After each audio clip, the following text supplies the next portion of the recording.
बिस्मिल्लाहिर्रहमानिर्रहीम। Student welcome back. तो अभी हम क्वेश्चन नंबर 3 का पार्ट 7 करने लगे हैं। तो 4.1 एक्सरसाइज है, तो इसको उर्दू में कहेंगे नातक जुमलों को मुख्तसर करें। ठीक है, reduce the following rational expression to the lowest form, यानी मुख्तसर तरीन शक्ल में हमने लिखना है इनको। तो अब हम इन क्वेश्चन को कर रहे थे, तो मैंने आपको कुछ इसकी टेक्निक्स बताई थी। तो अभी हम चलें क्वेश्चन लिखते हैं पहले, फिर इसको देखते हैं। 64 एक्स की पावर 5 और माइनस 64 एक्स डिवाइडेड बाई ये इसको 8 x square plus 8 into 2 x plus 2। ये हो गया क्वेश्चन हमारे पास। तो मैंने जो ट्रिक आपको बताई हुई है, आपने वही सोचना है कि कॉमन वगैरह लेना है, और कॉमन लेने के बाद फिर आपने सोचना है कि इसमें कौन सा फार्मूला ऐसा है जो यूज़ हो सकता है। तो उसकी फार्मूला की शक्ल में कैसे लिख सकते हैं। मैक्सिमम हम कॉमन लेते हैं। कॉमन लेने का भी यही होता है कि जैसे मेरे पास हो एक्स की पावर 4 हो और प्लस मेरे पास एक्स की पावर 8 हो। अब इन दोनों में से मैंने कॉमन लेना है, तो मैक्सिमम में कितना ले सकता हूँ? मैक्सिमम 4 ले सकता हूँ। ठीक है ना। तो ये नहीं होता कि जी आप लेट से इसमें से मैं एक्स की स्क्वायर कॉमन ले लेता हूँ, तो इधर एक्स स्क्वायर बच जाएगा और इधर बचेगा एक्स की पावर 4। तो ये नहीं करना हमने मैक्सिमम एंड तक जाना होता है कि यानी 4 ले सकते हैं, तो एक्स की पावर 4 लें इसमें से कॉमन, तो इधर 1 बचेगा और इधर क्या बचेगा? एक्स की पावर 2 बचेगा। तो सिमिलरली आपने जब भी कॉमन लेना है, एक तो ये आपने ध्यान रखना है। दूसरा इन क्वेश्चंस में ये है कि एक तो कॉमन ले लेते हैं हम, जहाँ कॉमन होता है वहाँ आपने कॉमन लेना है, पहली शर्त। ठीक है, आपने कॉमन ले लेना होता है कोई भी चीज़। फिर देखना है कि कहाँ पे फार्मूला कौन सा अप्लाई हो रहा है, फार्मूला। दूसरी चीज़ ये है, जब ये दोनों चीज़ें कर लेते हो तो मैक्सिमम क्वेश्चन में कुछ ना कुछ हल निकल आता है उसका ना, कि आप कैसे उसको कर सकते हैं डिवाइड वगैरह। ये समझ आ गया आपको। अब इस क्वेश्चन को ज़रा गौर से देखें, इसमें मैक्सिमम ऊपर से क्या कॉमन ले सकते हैं। जो कॉमन ले सकते हैं वो पहले लें ना, हो सकता है फार्मूला की कोई शक्ल बन जाए। हमारे पास बहुत से फार्मूला हैं। ठीक है, तो अब हम इसको करने लगे। ऊपर से हम क्या लिख सकते हैं? एक तो 64 कॉमन ले सकते हैं पूरे का पूरा। अब वेरिएबल में से क्या ले सकते हैं? इधर एक्स है, उधर एक्स की पावर 5 है, तो एक्स स्क्वायर नहीं ले सकते, हम एक्स ही में ले सकते हैं, क्योंकि इधर एक्स है तो इससे ज़्यादा तो नहीं ले सकते। एक चीज़ जो है उससे ज़्यादा तो नहीं आप कॉमन ले सकते। कॉमन एक्चुअली डिवाइड हो रहा होता है, हम अपने दिमाग के अंदर डिवीजन कर रहे होते हैं। जब ये देखें ना, मैं कॉमन ले रहा हूँ ना, तो मैं 64 एक्स की पावर 5 को मैं डिवाइड कर रहा हूँ किससे? 64 एक्स से। 64 से कट गया, एक्स की पावर जो 1 थी वो कटी, तो इस तरह एक्स की पावर 4 बच गई। अब समझ आया आपको? यहाँ पे बचा एक्स की पावर 4। एक्चुअली जब हम कॉमन लेते हैं तो हम अपने दिमाग के अंदर क्या कर रहे होते हैं? कौन सा प्रोसेस कर रहे होते हैं? डिवीजन का प्रोसेस कर रहे होते हैं। हम कर भी रहे होते हैं, लेकिन हमको बाज़ दफ़ा पता नहीं होता कि हम कौन सा प्रोसेस कर रहे हैं, हमारी सोच नहीं जाती, जिसकी वजह से मैंने अक्सर स्टूडेंट से पूछा है कि ये अब क्या किया है आपने। वो कहते हैं सर बस कॉमन ले लिया तो ये बाय चला गया तो ये बच गया। मैंने कहा भी कैसे बच गया? तो अमूमन स्टूडेंट्स वो मैक्सिमम 50% से ज़्यादा स्टूडेंट वो नहीं बता पाते कि हमने कौन सा ऑपरेशन किया। वो कहते जी चले ठीक है, ये बाय चला गया, बचा क्या। तो एक्चुअली डिवीजन हो रही होती है। समझ आ गया ना आपको? तो ये याद रखना है। माइनस अब 64 divided by 64 x divided by, ये बाहर कॉमन ले लिया तो मतलब डिवाइड कर रहे हैं 64 एक्स, तो ये 1 इसलिए बचता है भाई। तो अब 1 बचा। बहुत से स्टूडेंट ये भी समझते हैं कि 1 कैसे बचा। अब समझ आया आपको? तो इस तरह से ये 1 बचता है। ठीक हो गया। तो अब मैं ज़रा इसको रब करता हूँ। ठीक है, जगह कम है। तो अब ये बचा एक्स की पावर 4 और -1 ऊपर। अब देखें ना, फार्मूला की शक्ल बन गई है कि नहीं? ये एक्स स्केयर है और एक्स की स्केयर का स्केयर बन गया है। ठीक है ना, 4 है ना पावर, और इधर क्या बना? 1 का स्केयर, ए स्केयर माइनस बी स्केयर वाला ऊपर फार्मूला बन गया। अब इधर से क्या कॉमन ले सकते हैं? इन दोनों में से 8 ले सकते हैं, क्योंकि एक्स तो है नहीं, 8 कॉमन लिया तो ये क्या बन गया? एक्स स्केयर प्लस 1, वही 1। और आगे देखिए क्या कॉमन ले सकते हैं, ये मल्टीप्लाई हो रहे हैं तो ये 2 है, 2 कॉमन ले सकते हैं, एक्स प्लस 1। अब ये देखें, ये आपके पास एक फार्मूला बन गया। अब यहाँ पे तो कोई फार्मूला मुझे नज़र नहीं आ रहा। ठीक है, अब ये अगर x प्लस 1 का होल स्केयर होता तो फार्मूला होता, या इधर माइनस होती ना, अगर एक्स स्केयर -1 अगर यहाँ पे होता तो वो फार्मूला बन सकता था, एक्स स्केयर -1 होता अगर। तो ये 1 के ऊपर स्केयर आपको पता है हम लगा सकते हैं, पावर कोई भी लगा सकते हैं, वो 1 ही होता है। तो ये फार्मूला बन सकता था x plus 1 into x minus 1। लेकिन अब क्योंकि ये x प्लस आ गया, माइनस नहीं है, तो ये भी कोई फार्मूला नहीं है। आपने सिंपली इस फार्मूला को ये लगाएं यहाँ पे फार्मूला, तो हम आगे काम कर सकते हैं। अब इसको ये फार्मूला कैसे लगाना है? मैं पहले 64 एक्स ऐसे ही लिख देता हूँ। अब ये यहाँ पे काट सकता है 8 1 दार 8 8, लेकिन हम थोड़ा सा आगे करके काटते हैं अगले स्टेप में, ताकि हमें थोड़ा सा मौका मिले कि हम क्या कर रहे हैं। 64x। अब ये देखें यहाँ पे ये फार्मूला क्या है, अगर होता ये एक्स स्केयर माइनस 1 होता, समझ गए ना आप, तो फिर मैं क्या करता, इसको मैं कहता एक्स का स्केयर 1 का स्केयर, ये वही आ जाता, ये ऊपर एक्स प्लस 1 एक्स माइनस 1 दूसरी साइड। लेकिन ये एक्स की पावर 4 है, एक्स की पावर 4 है, इसका मतलब क्या है -1। एक्स की पावर 4 का मतलब है एक्स की स्केयर का स्केयर।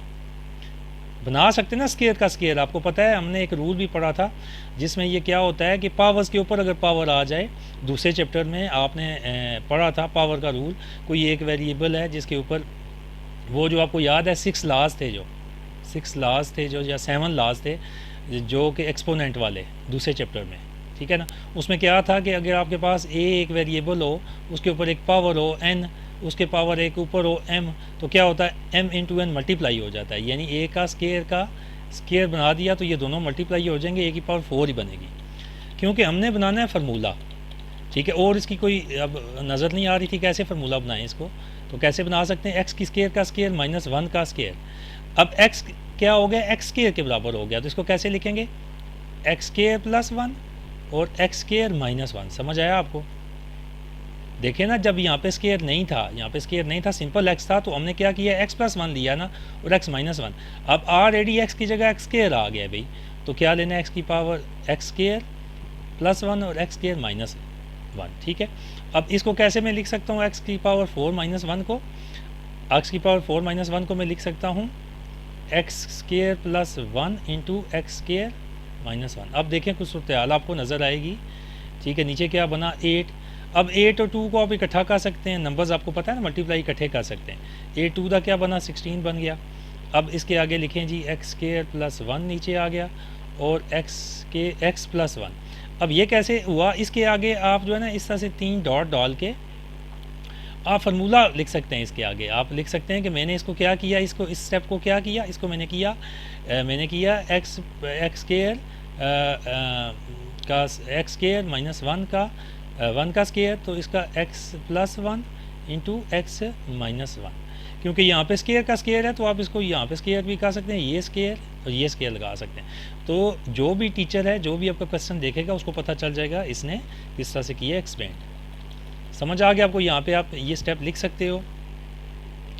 अच्छा, तो अब ज़रा मैं इसको करता हूँ रब थोड़ा, तो ये चीज़ अब ये हो गया। अब क्या करेंगे, अब जो कटेगा वो काटेंगे। देखें एक्स स्केयर +1 इसके साथ कट गया, ठीक हो गया। तो अब ये क्या बना, अब इसके बाद 16 4 टाइम होता है, 4 हो गया। अब ऊपर क्या बचा, अब मैं इधर आगे आ जाता हूँ, यहाँ पे ऊपर बचा 4x। अब ये देखें एक और आपके पास आप फार्मूला फिर बन गया, एक्स स्केयर -1 किसके बराबर होता है, यानी ये देखें एक्स स्केयर -1 का स्केयर करेंगे एक्स +1 इंटू एक्स -1। अब फिर इसको मैं आगे अभी लिख लेता हूँ, अगले स्टेप में इनको क्या करते हैं, ये हुआ एक्स स्केयर -1 डिवाइडेड बाई, अब क्या नीचे क्या बना, x +1 बचा। अब ये देखें जब ये वाला फार्मूला एक्सपेंड होगा ना, तो क्या बनेगा, ये a स्केयर -b स्केयर क्या होता है, a + b a - b, तो x स्केयर -1 का स्केयर क्या होगा, x +1 x -1। अब प्लस फिर इस नीचे वाले प्लस के साथ कट जाएगा। मज़ीद फिर आप इसको 4x को आगे कैसे लिख सकते हो, इसको फार्मूला लिख सकते हो, ये कैसे है, x +1 इंटू एक्स -1, नीचे क्या है x +1। अब ये देखें फिर x +1 इसके साथ फिर कट गया। अब ऊपर क्या बचा आपके पास, 4x इंटू एक्स -1। अब यानी इससे ज़्यादा ये रिड्यूस नहीं हो सकता, हमने इसको मिनिमम कोशिश कर ली। अब ये है कि दोबारा इसको अंदर मल्टीप्लाई कर दो, एक ही तुक है, लेकिन मल्टीप्लाई हम नहीं करेंगे, इधर ही छोड़ेंगे इसको, और यही गालबन आपका आंसर है। मैं चेक करता हूँ ज़रा बुक पे, और समझ आया आपको ये कैसे हुआ। यहाँ से ऊपर से हमने शुरू किया, पहले यहाँ पे फार्मूला एक लगाया, जब उसको तोड़ा तो नीचे आए तो हमने देखा यहाँ पे एक और फार्मूला बन गया। आपने ये थोड़ी सी आंखें खुली रखनी है, जिधर जिधर जो फार्मूला बनता है इन क्वेश्चन में वो ये है कि जी आपने उस फार्मूले को, ये मैं इसका आंसर देख रहा हूँ बिल्कुल यही है, 4x इंटू एक्स -1। तो इससे ज़्यादा अब रिड्यूस नहीं हो सकता ना कोई फार्मूला लग सकता है ना कुछ हो सकता है, तो मैक्सिमम कोशिश आपने करनी है। तो मैं इस क्वेश्चन पे टाइम इसलिए थोड़ा ज़्यादा लगा रहा हूँ कि आपको ये चीज़ समझ आए कि भाई क्या करना है। ये थोड़े से टफ़ है, मैं मानता हूँ ये टफ़ है बच्चों के लिए जिन्होंने पहले नहीं किया।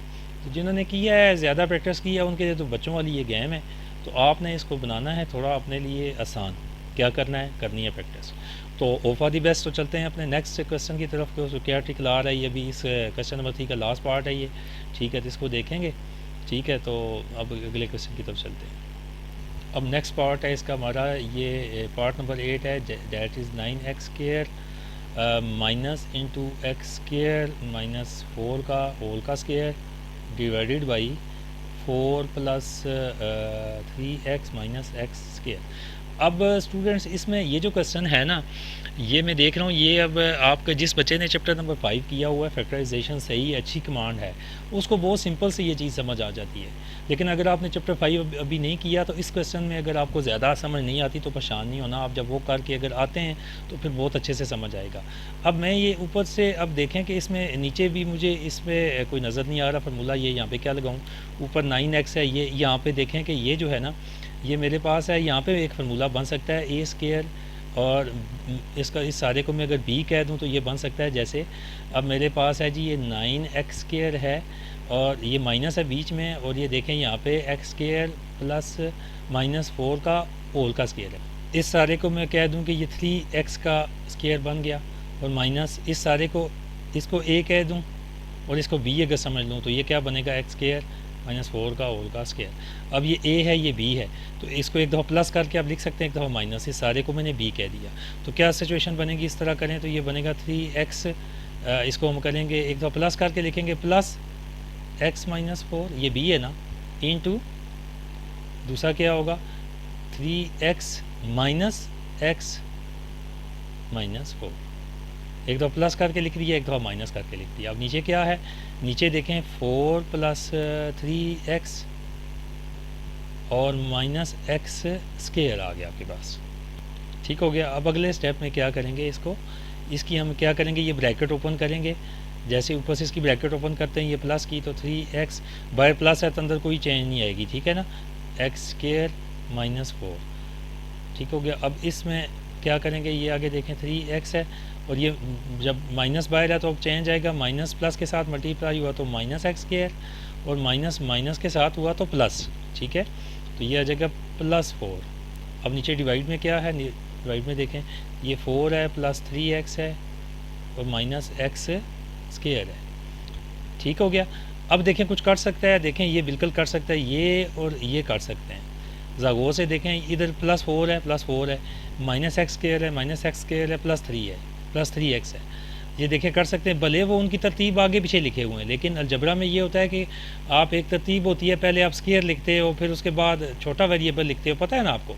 जैसे इसको तरतीब में नीचे वाले को लिखें तो कैसे लिख सकते हैं, एक्स स्क्वायर फिर उसके बाद प्लस 3x, ठीक है, माइनस एक्स स्क्वायर हो जाएगा क्योंकि शुरू में है ना, ठीक है, तो ये x के साथ माइनस है पीछे, तो आगे होगा प्लस 4, ये तरतीब है। लेकिन अब ये है कि ये बेशक तरतीब में ना हूँ लेकिन वो सेम है, तो ये आपस में कट गए, ठीक है। तो पीछे हमारे पास क्या बचा, ये एक टर्म बची है, ये मेरे पास बचा पीछे ये 3x, इसको तरतीब में भले आप लिख दें, पहले ऐसे ही लिखता हूँ फिर तरतीब कर दूँगा, 3x plus x square minus 4।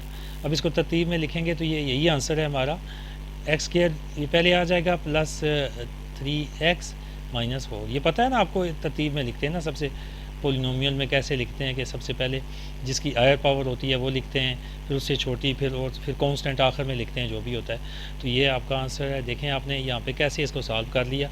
ये थोड़ी सी ये जो कंसेप्ट था ये फैक्टराइजेशन में हम बहुत ज़्यादा करते हैं, उसको यूज़ करते हैं कि जो ये देखें 2 टर्म्स थी, हमने इनको मिला के एक b कंसीडर कर लिया, क्योंकि हमें यहाँ पे माइनस नज़र आ रहा था, तो दोनों ये स्क्वायर भी बन सकते थे, ये 3x का स्क्वायर था, ठीक है, तो ये पूरा एक्स स्क्वायर माइनस 4 का होल का स्क्वायर है। तो ये देखें इसको अगर a कहूँ इसको b कहूँ तो ये मसला हमारा यहाँ पे सॉल्व हो सकता था। ये देखें कितने स्टेप में सॉल्व हो गया, हमारे पास जस्ट ये 3 स्टेप में क्वेश्चन सॉल्व हो गया, 1 स्टेप 2 स्टेप और तीसरे में आंसर आ गया। यानी आपको ये काफ़ी टफ नज़र आ रहा था, लेकिन आपने 2 स्टेप में तकरीबन ये हो गया सॉल्व, तो कट के तो तीसरे स्टेप में तो आंसर आ गया आपके पास। तो इस तरह से ये हो गया हमारा क्वेश्चन नंबर 3 एंड। तो स्टूडेंट्स यहाँ पे आपने करनी है प्रैक्टिस। अब ये जितने 8 के 8 पार्ट्स हैं ना, इसकी आपने दोबारा वीडियो देखनी है और आपने इसको समझना है और इसकी आपने करनी है practice, because practice make man perfect. तो आपने इसकी करनी है प्रैक्टिस। मैं अगेन कहूँगा, प्रैक्टिस नहीं करेंगे तो आपको कोई चीज़ समझ आने वाली नहीं है। सिर्फ देखने से मैथ नहीं आता, आप जब खुद से करोगे तो आएगा। वो फॉर दी बेस्ट, अपना ख्याल रखिएगा।